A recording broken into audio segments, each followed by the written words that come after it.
Here with us is Clinton Brandhagen, photographer and actor. Welcome to the show. Thank you for having me. I'm happy to be here. Yeah, and you're actually a former UNLV student. I was a student here from 1997 to 1998. Yeah. And what led you back to UNLV?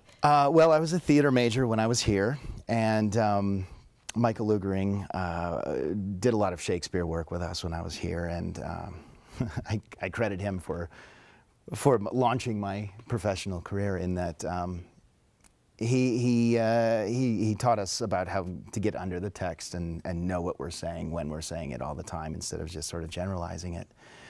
So I got a job and I went off and did the thing, and this past May I was working in Milwaukee doing a play called Peter and the Starcatcher, and he called me up and said, "What are you doing in August, September, October?" I said, "Nothing. Why?" He's like, "Well, do you want to come here and do a play?" And I thought, sure, why not? Why not come back and sort of share the experiences that I've had over the past 20 years working in the real world, doing a lot of Shakespeare and a lot of other things.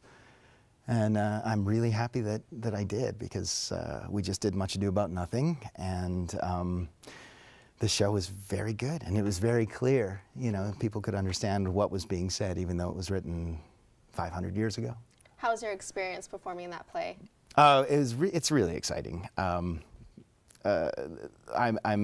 sort of the outsider, and most of the students are grad students or undergrad students, and watching them really sort of invest and get excited about doing Shakespeare and figuring out that, right, it isn't just old language, and there's human emotion in there that hasn't changed in 500 years was that's probably my favorite part of this experience. Yeah. Well, and the audiences are good, Mm-hmm. I'm glad to hear that you're still sticking with Shakespeare. A lot of people don't really understand it that easily, so you help people understand the text. Yeah, it's if you can go word for word and phrase by phrase and get underneath, even when it's in prose, but especially in the poetry, and figure out the rhythms, he does a lot of the work for you.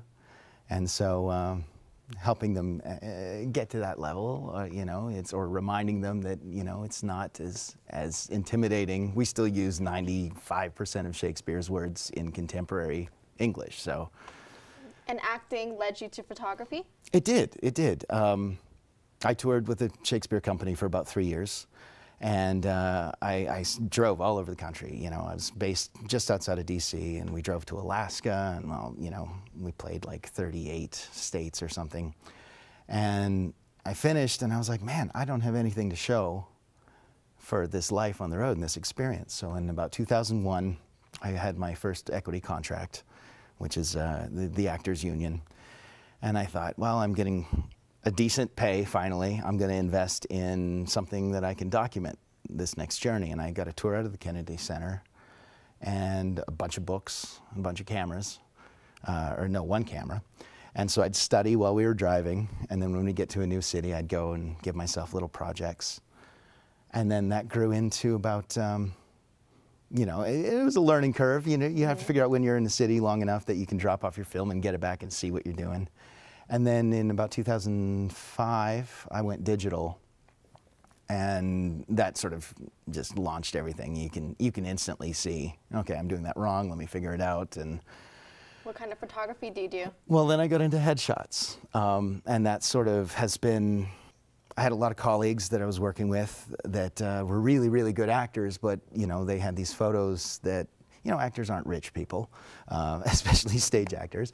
So they had photos, but they weren't getting them work, and so I started focusing my stuff on shooting people and faces, and had developed this headshot business, which did very well. I ended up in DC for about 12 years, and shot a lot of the really, really successful actors there, and now I'm in New York, and it's starting to take off there. And you've been at it for a while now, so what inspires you to keep acting and doing photography? Well, the acting thing is, oftentimes people are like, so you do both, and you've had some success in both. What do you want to pick? And I can't pick either one, because one is what I've been doing since I was about 9 years old, which is the acting. And the photography you know, the headshots I just love. I love helping actors. I love, you know, being able to say, let's find you rather than just take a pretty picture. Let's get some personality in there. Let's get some of the fire that you have, because everyone's so different, you know, and I don't like all my shots to look the same. Everybody's got to have their shot. So that keeps me going, because it's always a challenge, and it's always a little bit of a test, and like, how do we get to the actor? And that's, I guess they both fuel each other, because the more actors you meet, and they're interesting people, the more, you know, you want to keep taking pictures of them. And where can we see more of your work? You can go to, if you Google Clinton B Photography, all one word, the photos are all over the place. I'm on Instagram, I'm on Facebook. Facebook and Instagram is really where I post most of this stuff. All right, well, we'll definitely look out for your work. Thank you for coming. Thank you so much for having me.